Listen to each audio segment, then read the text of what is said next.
Do you sit around and stress over what to title your chapters, or maybe even what to title your book itself? Or maybe you don't stress necessarily, but when it comes to trying to name your chapters or trying to name your book, you're just kind of at a loss and have no idea what the title is going to be, where to start, what would make a good title, all of that. Hey, I mean, we're long form writers, which means that writing titles is a lot like writing blurbs or writing copy for social media posts. It's just a different kind of writing than novel writing. And that means that in order to do it, we have to take pains to get into the right headspace. So today I'm going to teach you 4 possible strategies for coming up with titles that will hopefully make crafting them a lot easier for you, okay? So stay tuned for that. Hi there, aspiring fiction author. Welcome to Fiction Author Business School. Do you want to write your stories with ease and confidence? Do you find yourself Googling how to write a fiction book or how to write a character arc? Do you want to create a fiction empire, but you can't even finish the story you're currently working on, and you find yourself doubting it will even be good enough? Hi, I'm Liesl. I too have been writing stories since I was just a kid. I wanted to do something about my fiction writing dreams, but got information overload every time I looked for writing help because there's just so much out there on the internet. I wanted confidence that I wouldn't disappoint my readers and a plan to publish regularly. I knew the foundation of any author career, including the marketing aspect, is a stellar and well-written story, but I didn't know how to be sure that my story was solid. I went on a journey to figure out what really makes readers tick and how to incorporate those addictive elements into my story. In this podcast, you'll find specific, tactical fiction writing tips, solutions to writing more words more efficiently, and secrets to mastering your author mindset. So, put on your fuzzy slippers, grab a notebook and pen and some chocolate, and let's write some fiction. Oh, where do I start on this one? I have had so many works, so many stories that I've taken inspiration from when it comes to crafting my titles. Maybe I should start by just giving a disclaimer that you can craft your titles however you want, okay? These are just suggestions. They're possible strategies that I use, and I've found them to be really effective. But if you don't like them, don't use them. You know, there's literally no rhyme or reason or rules to how to title your chapters or even your books. You can do whatever you want, okay? With titling your books, there is a little bit of maybe you should use genre-specific words, but beyond that, same thing. Like, you can do whatever you want. You know, nobody's going to say you must use this format for your title. No, I mean, do whatever you want, okay? It is a good idea for book titles to go a little bit genre-specific on them in order for them to be marketed more easily. But again, even that is super broad, and you can still do whatever you want within your genre conventions, which those are some really broad parameters for titling your book, right? Okay, so I will say that naming your chapters or your book arbitrarily based on plot, or, you know, for the chapters, just calling them chapter 1, chapter 2, it's not the best way to engage your audience. Now, I'm not bashing that particular approach to it. I have plenty of books, especially my early ones, where the chapters are just called chapter 1, chapter 2. Okay, so not trying to be a hypocrite here, and I'm not saying that's a bad idea, but again, you can use your chapter titles to engage your audience. So if you're just titling them really generically, you're kind of missing an opportunity there, okay? There are some stories and even some genres where you may not want to name your titles. I mean, you will have to look at your genre conventions for that. But here's the thing, not naming your titles, as I said, is a missed opportunity. Let me explain why. Naming the chapter, especially if the title is intriguing, will get your audience really thinking about it. As they read, they'll be looking for clues as to why the chapter is named the way it is. So you can create intrigue and you can create mysteries, more on that in just a minute, and you can actually get them to participate on a deeper level in the story as they read the chapter, okay? So how do we do this? I have 3 suggestions for you, and then I'm going to add in some examples so that you understand what I mean. I would suggest that you name your chapters either using themes, emotions, or cloaked plot facts. Don't worry, I'm going to tell you what these all mean. Okay, themes. I want to start with the film The Last of the Mohicans. One of my favorite movies. It's also from the 90s. This is the name for the entire story, the entire film. So this would be kind of on a level of naming your book rather than just the chapter. But I use it as an example here because it's such a good example of theme.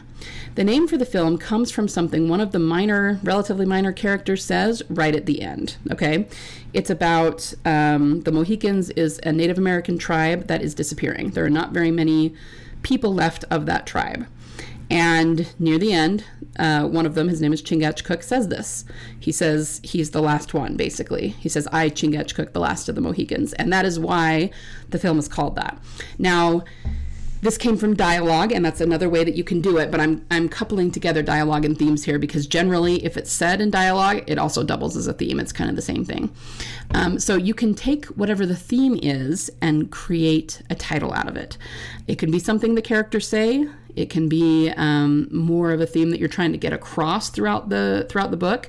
But if we go back to the chapter example, look at the chapter and figure out what the theme of the chapter is. First of all, are there any themes that maybe they're story-wide or book-wide themes, but you're illustrating them in the chapter? Can you create a title out of that? Can you create a title out of something that one of the characters says that is related to the theme? By doing this, you are not only emphasizing the theme, which is a good thing, but it's actually an excuse to really blatantly state the theme as a chapter title. Most of the time you can't really do that in the narrative of the story. Okay, so let's give an example. If somewhere in your chapter you write, I'm fine, she said, you're probably not going to name your chapter I'm fine, right? Unless it's an entire chapter about the character trying to convince someone she's fine when she's not.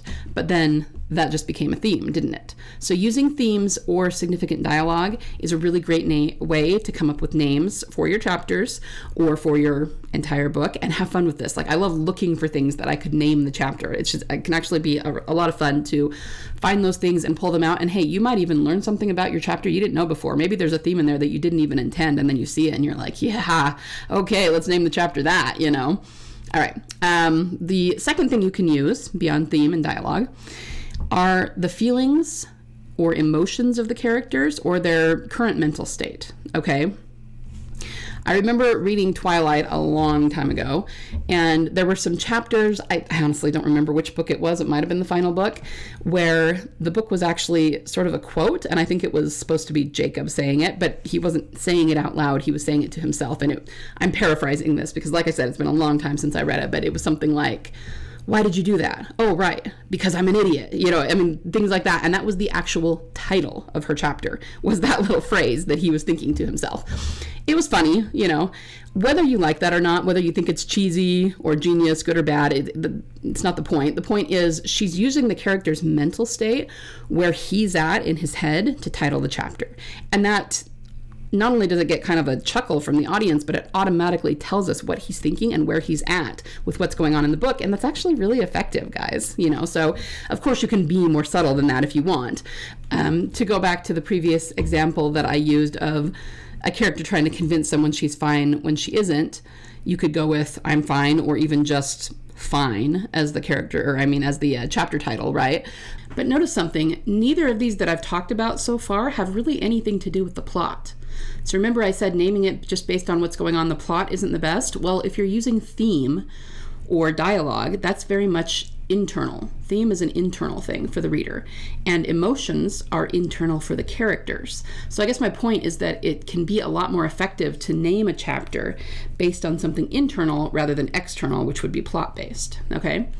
So now let's move on to number 3. The third suggestion is using cloaked plot facts. Now, of course, this is more external because it's plot-based, but it's also not obvious. So one of my favorite series of all time is the Wheel of Time series by Robert Jordan. And very often, Robert Jordan would either use symbols. He had various symbols that he would put at the beginning of chapters. This was a traditionally published book, and they had different vectors and things for different chapters.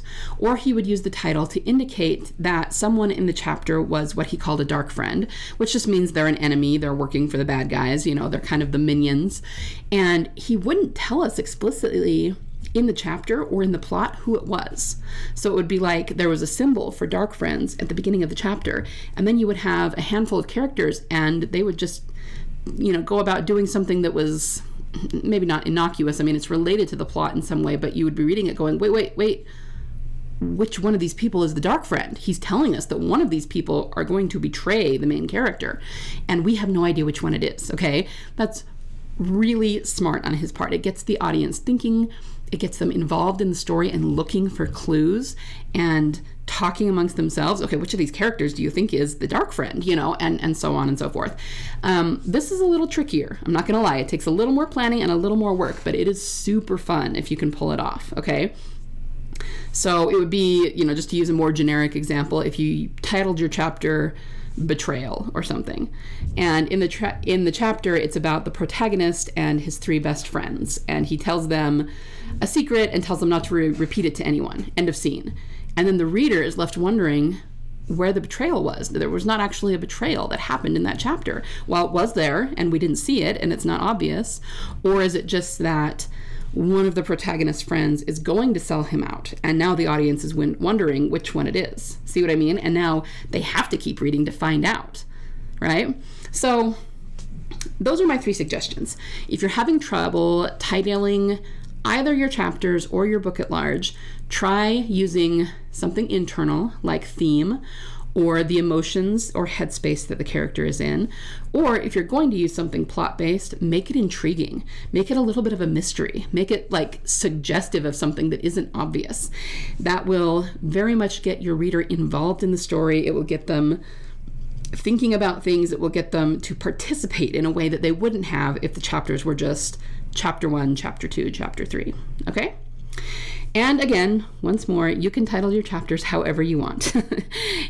You can really just call the chapter the one where Harry had a divination lesson. I mean, if that's what works best for you, then do that, and that's totally fine. But if you want to go above and beyond titling your chapters and getting your audience involved and engaged, then try one of these things, okay? All right, I hope that's helpful. I hope that you can come up with some really fun titles based on that, and I hope you have a wonderful week of writing. I will be back next week, same time, same place. See you then. Thanks so much for listening today. Before you go, would you be willing to do me a solid? If you found any value at all in this episode today, would you be willing to share it with other authors just like you, in the hopes that they might find some value in it as well? Happy story crafting this week. Remember, only you can bring the world the unique story that you are trying to tell. Only you can succeed in your own unique way in getting it out of your mind and your heart and into a medium where it can reach thousands, if not millions, of salivating readers. You don't have to worry about failure because there is always a market for awesome.